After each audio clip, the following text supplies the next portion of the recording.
What you're about to watch is a small snippet of a 1 hour and 40-minute interview I did with a local Ukrainian who invited me into the city so I could talk to soldiers who are taking part in the ongoing Kharkiv counteroffensive, interview aid workers, her friends, and those most directly affected by the war in the area who were willing to talk to me in advance. I really enjoyed my time filming in the area. I think I got a lot of good footage. And so what I wanted to do was first release some of the smaller, lighter footage that I'm not going to be able to use for larger projects because it just doesn't find a way to, fit into the interview questions about her father being murdered by the Russian army, which I'm going to do a whole piece about, or any of the other stories of local schools being hit by the Russian army. So that's why I'm releasing this more light footage first. And anything said during these interviews are not necessarily reflective of my opinion. I am doing this to reflect the views of local Ukrainians who are being most affected by the war and for historical purposes. That's why I will always show the date and location of the interview so people know the context surrounding it and what people thought as the war progressed and as the conditions on the ground continue to change. I hope you enjoy the interview. It was very interesting, and this is just a small part of many, many, many videos like this to come. Enjoy.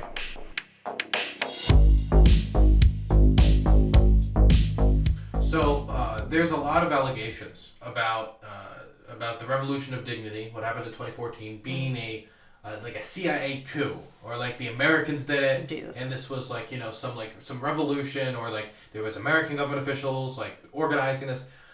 Was there any signs of any of that, and what do you think about those theories? So, I have not received my payment, or at least cookies from Obama still. It's been 8 years. I'm still waiting. Please, Barack Obama, just give me my cookies. I really waiting on them still. So I had not been paid. What's wrong? Well, jokes aside, no one was paid pretty much. I never seen it. I've been every day in Maidan, so I never saw it with my eyes. I don't know a single person in Ukraine who can confirm that they were paid by some kind of like Western something, like America or something. No one talked about America.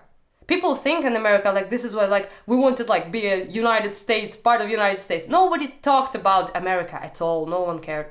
I haven't heard a single person talking about United States during Maidan. Some people talk about Europe, like Euro integration and stuff like that, European Union, yes. But this was not something we talked about. We didn't care much. It was not about that. So yeah, I would not confirm that this was paid in any way. Everyone was participating in it out of their free will for the dignity of their country and for independence, democracy, and values we find important to be. I think Western people do share those values, like democracy, freedom of speech, stuff like that. Freedom of speech I know is quite big in the United States, so I'd say we share values with them, but it's not about them, not at all. What would you say? I mean, there's a lot of this stuff. Definitely now, a lot of pro-Russia commentators talk about this. Would you say that this is a very like America-centric view, or this kind of like diminishes Ukrainians' like will to govern themselves? Or yes. The idea that you're getting puppeteered or something. Yeah, this pisses me off to no end, honestly. When this whole thing began, I started to look up what Western media was saying about this, what was going on. I mean, 24th of February when the war started. When the war continued, I should say. It actually started in 2014. But with Donbass, with the annexation of Crimea, but then all-out war began, of course, in 24th of November, 2022. Oh shit, sorry. So yeah, basically, what I say, I wanted to see what people say. So I watched like CNN, Fox News, like media in America, that what are they saying, right, about us. I also stumbled upon YouTubers who were talking about it, like political YouTube. I discovered that there is such a thing, basically. Any specific people? Oh yeah. A specific person I stumbled to, which he's very popular. You might know him. Hasan Piker is his name. Hasan Piker? Yeah. The Twitch streamer. Yep. I saw him on YouTube. I don't have Twitch like anything. But I saw him pretty much saying that this war is never gonna happen, Russia is not gonna invade, people, it's all like hawks and like America propaganda to just basically paint Russia as a bad guy, basically, is what he said. Well, don't believe this dude's prediction on anything, I'd say. But yeah, he is the prime example, let's say, of a person with a like America-centric view of this whole thing. He doesn't understand shit about Eastern Europe and what is going on here. He discredits Ukrainians. He treats us as mindless sheep who are like proxy war, he said, like between Russia and America and stuff. We don't care about United States like that. So we care about them in terms with they help us a lot. They give us weapons, they give us aid. We are very grateful for that. But it's not about America and Russia. It's about Ukraine and Russia. This conflict between Ukrainians and Russians and Ukrainians' struggle for freedom against Russian oppression, imperialism, started before United States existed. Mm-hmm. So it has nothing to do with that. And for him to degrade us like that, to say we have like no will of our own, we're like sheep that pretty much got... I had a lot of messages on Facebook as well after my appearance on CNN. They like started, oh, I'm so sorry you're stuck between like America and Russia. And I'm like, we're not stuck between America and Russia. We are fighting for ourselves. This is our war, like the big war. This is the war Ukrainians fought for centuries. Has nothing to do with you at all. Do you think this at all comes from a like a lack of understanding of Ukrainian history? Yeah, partially that. Where do you think it comes from? So partially they don't understand much about this area, but they like pretend they know stuff, which they don't. Or not pretend, they actually believe they know stuff, which is worse. But they don't. But mostly it comes, I feel from the, like this very like America bad kind of like logic, which I didn't understand at the time. And I was confused why the leftists and people who are supposed to be like for people's rights, for people's self-determination, why are they like basically pro-Russian and blame everything on like NATO and America, which has nothing to do with this conflict.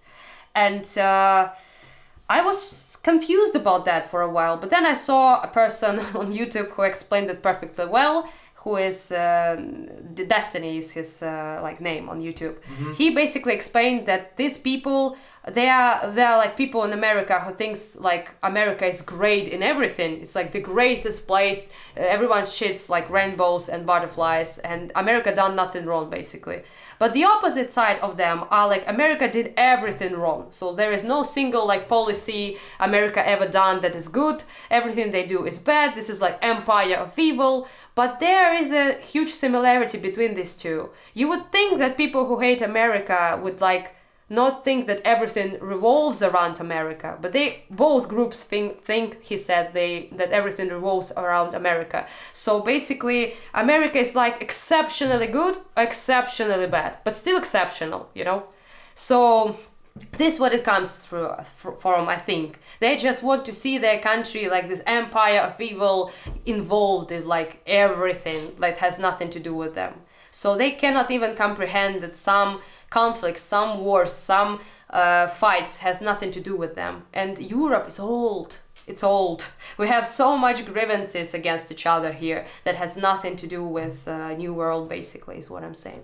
What do you think that these types of people have learned their lesson from getting it wrong? I mean, nah, not really. No? No. You don't think they'll learn their lesson? You think? I think they are incurable, honestly. Incurable. Yeah. If you're pro-Russian at this point, if you're a Russia apologist, if you... you wouldn't call someone like Hasan like pro-Russia, would you? I wouldn't say he's pro-Russian because he does not say like, yeah, invasion good. So he's not or he stated pretty clearly that he is against Russian invasion and he considers it an invasion.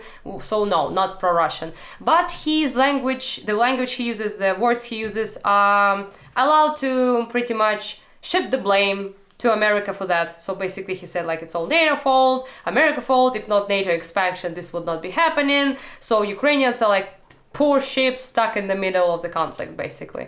So this is not like a pro-Russian position, but I would consider it an apologia in a way. So he does not say that this is like Russian imperialist ambition. He does not acknowledge that this was their attempt of destroying Ukrainian identity is centuries long. It's not like yesterday thing and has nothing to do with the United States, like I said. So to me, this is degrading. To me, this is like unacceptable. He absolutely, like Destiny explained, people like that, they just don't see us as people basically that have their own free will, that actually fight for values they hold, not because someone told us to.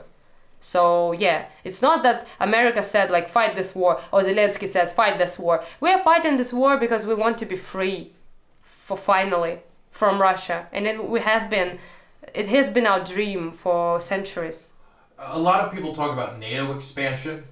They talk about, America's presence in Europe. Mm-hmm. Do you think NATO or NATO expansion, as Putin has mentioned in multiple of his speeches, play any role in this war starting, or does it deserve any blame? This is just a trick they use to explain their imperialist invasions, basically. As you probably know, Russia already has border with NATO countries. So this, as you know, again, only expanded NATO because countries like Sweden and stuff just wanted to join in. And Finland, which has a large border with Russia, yeah. So people in Europe have a favorable view of NATO. It's not like we hate it because it's our way to defend ourselves from Russia. So for us, having this big of an aggressive, insane, imperialist, fascist neighbor is something that people are afraid of for a reason, as you can see. So they did this shit in Georgia. They did this shit in Moldova before Georgia. So it's nothing new. They just annex territories, they invade people, kill civilians all the time. And people know about that. So for them, NATO is a ticket for safety. And yeah, not actually before this invasion, most people in Ukraine wanted to join European Union, but did not want to join NATO. Now they do want to join NATO. So why do you think they want to join NATO now? I think for future protection. We don't trust them not to do this again. So we don't trust them, even if there is some peace made eventually, when we win, of course. But then they will still try to invade us in some time, we think. So maybe getting good alliances with Western countries will probably keep us more safe. Do you think Russia can be trusted? No, not really. They have not honored any agreement they made in their entirety of their existence, for starters. And they broke tens, hundreds of agreements with other people. And it's not safe for us. The only way for us to be safe is to win and to pretty much destroy their army and their capability to attack us in such a way that they at least will give us like 50 years before they can do this again. Do you think America could be trusted? Well, I think so, yes. In a way, we've never been like attacked by, United States or anything. And United States did help us a lot with this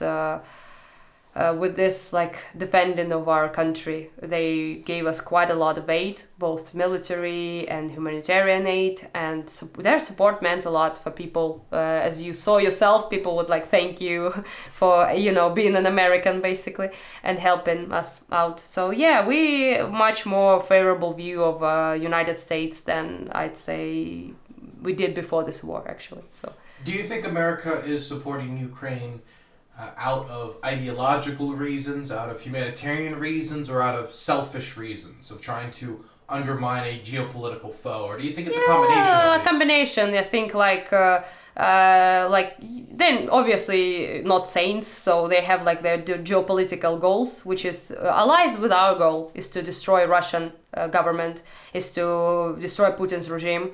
And anyone who wants to help us, honestly, like I said, we don't have the luxury to, parse out the ethical stuff. Why do you help us? Just out of the goodness of your heart. We don't care, honestly. We just don't care. It's geopolitics. It's maybe some kind of future gain they want to get from Ukraine, maybe do some military bases, which we approve of here. So anything that helps us against Russia is good to us. So yeah, for us it doesn't really matter, honestly, why people help us. No, I didn't have a ton of questions prepared about Hasan Piker, but my hate for him is strong, I'd say. You would call it strong, really? Yeah. To me, it's not like even him. It's just he's like the great representation of this privileged American, where do I even begin with that one? It's like the manifestation of everything I pretty much despise right now in United States, I mean. So people who like this have this use communism and Soviet Union as an aesthetic. To me, seeing him wear some kind of like Soviet Union hat with a red star at the top is about as the same as seeing as Hitler.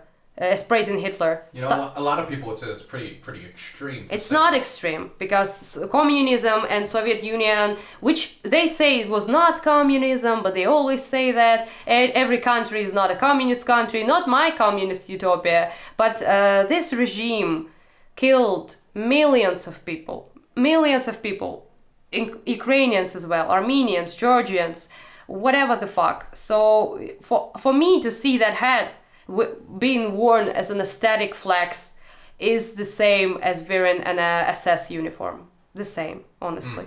So this is like praising this Soviet Union aesthetic, that it was atrocious. It was atrocious regime with no free speech, no human rights, no nothing. Basically concentration camps all over the country to put people there who disagree with the regime, who are gay maybe or something, who are considered nationalist. If you are anti-Soviet Union anything, you are nationalist. So yeah, this is the same thing. This is the same thing to us, and this regime caused so much grief, so much pain, so much death and suffering in this country that to us it's the same. So like I was saying, I don't have much, like, I don't have a bunch of questions prepared about Hasan Piker, but there is one moment that I wanted to ask you about where he was interacting with his stream chat, and he said that the Russian annexation of Crimea could be justified, is justifiable, and he talked about, you know, the polling data and saying like, hey, the people there want to be part of Russia. What would you say to that? Fuck you. For starters. But if you want elaboration on that, for starters, he has no business saying that. No place to say that. Who the fuck is he to say that Ukrainian part of Ukraine is justifiable because people wanted that? Who is he to say that? How does he know that? For starters, so that polling when like dead people voted for not being part of Ukraine anymore, it's not legitimate. Not any organization, respectable organization in the world considers that referendum to be legitimate. So You're saying that the referendum was rigged? Yes, of course, it's Russia. So yeah, people voted when there were already Russian soldiers there. Green men, we call them, little green men. So like when there was already people with guns there, the referendum was taken. So how the hell can we say it was legitimate in any way? Plus, if people wanted in Crimea to be part of Russia, that's for all of us to decide. So we vote as an entirety of Ukraine, right? We held a referendum, and people, if we agree as entire country to let them be like separate state or part of Russia, that's one thing.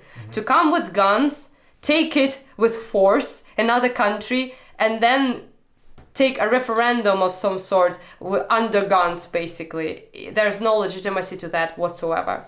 He would not accept such a thing for any other country. It just shows that he does not see us as anything else than Russia. He even repeated that, which pissed me off. This like it's very bizarre to see like Russian propaganda I saw my entire life growing up and after Maidan especially. To see it repeated in English, like word for word, is very bizarre, to be honest. And especially from a person who like lives in the United States and is a millionaire. So, you know.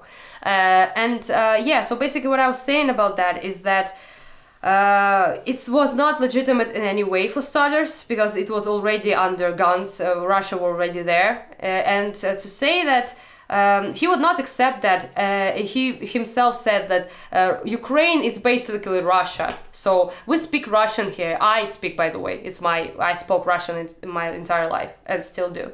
So we are like basically Russia. We want to be part of Russia. No, we don't. We don't, and we never did. We voted for our independence overwhelmingly when the Soviet Union dissolved. We wanted to be independent then, and we voted more than ever now.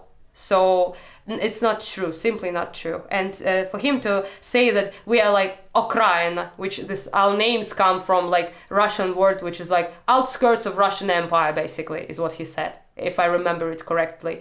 And this is a Russian myth. Actually, he doesn't know that Russian and Ukrainian are different languages, apparently. So in Ukraine, the word Kraina means homeland. So Ukraine is like in your homeland. So it's your country, our land. So similar to like Deutschland, which is a German name for Germany. So like land of the Dutch people, right? Or England, like land of English, basically. So it's the same. It has nothing to do with being outskirts of Russian Empire. I'm sorry, this is just so degrading to everything like centuries of Ukrainians fought for. And to see this person just like dismiss us, so our will as people. And he's supposed to be like a leftist who respects the will of the people, what like proletariat want or something. What can be more the representation of the will of the people than a revolution like Maidan? He talks about revolution all the time, and many left-leaning people in the States do.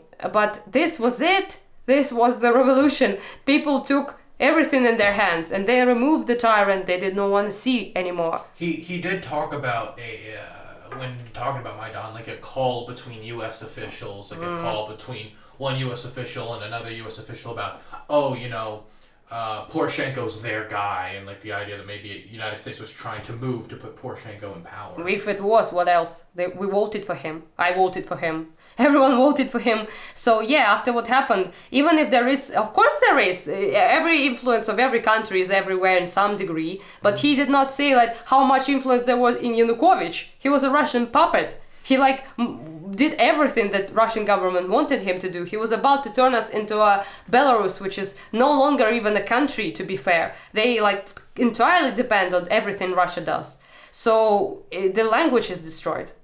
Like most of them don't even know Belarusian language anymore. Would you say Poroshenko was installed by the United States? No, of course not. People voted for him, and he was like not my ideal candidate. But you pick from, I guess, two evils. Mm-hmm. For me, he was like at least not pro-Russian, so that's good. So I voted for him, and for that matter. But we wanted to separate ourselves from. No, he was not made to be anything here. He was actually part of Yanukovych government at the time. He was like in Partia Regionov, which is like his party of Yanukovych, basically. And he was an oligarch, basically, for a long time in Ukraine. That has nothing to do, like I said, with Russia again. And with the United States again. So yeah, we voted for him. It was election. We had 2 elections since then, so Poroshenko and Zelensky, and it's just democratic elections with some kind of like problems, of course, but still it's like that. We voted for them. We wanted them as our presidents, and we have them.